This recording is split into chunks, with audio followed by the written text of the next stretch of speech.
पुढच्या बातमीकडे वळूयात। 2024 नंतरही मुख्यमंत्री राहीन या आश्वासनामुळे फुटल्याचं शिंदेंचं म्हणणं आहे। संजय राऊतांचा एकनाथ शिंदेंबाबत हा मोठा दावा आहे। भाजपनं दिलेला शब्द न पाळल्यानं शिंदेंना धक्का बसला असं संजय राऊतांनी म्हटलंय। शिंदे गटामधल्या 20 ते 25 आमदारांवर फडणवीसांचं नियंत्रण आहे। फडणवीसांच्या सांगण्यावरून शिंदेंचे 20 ते 25 आमदार सुरतला गेले असा दावा देखील संजय राऊतांनी केला आहे। विधानसभा 2024 नंतर सुद्धा आपणच मुख्यमंत्री राहणार आहात हे सांगितल्यामुळेच मी पक्षातून बाहेर पडण्याचा निर्णय घेतला। हे त्यांचं स्वतःचं म्हणणं आहे की नाही त्याला जाऊन विचारा, मी खोटं बोलत नाही। आणि काय निवडणुका झाल्यावर एकनाथ शिंदे यांना खड्यासारखं बाजूला केलं।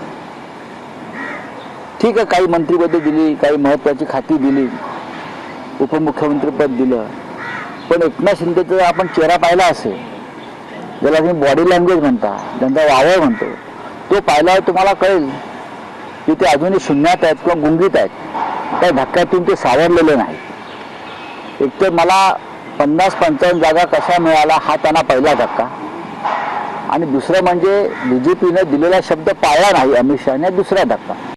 शिंदे गटातल्या किमान 20 ते 25 आमदारांच्या गटावर देवेंद्र फडणवीस यांचं पूर्ण नियंत्रण आहे। कारण हे 20-25 लोक जे आहेत हे देवेंद्र फडणवीस किंवा अमित शहा यांच्या सांगण्यावरून सुरतला गेले, एकनाथ शिंदेसाठी नाही।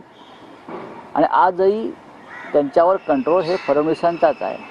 आणि उरलेले लोक आहेत ते चलबिचल आहेत, चंचल आहेत।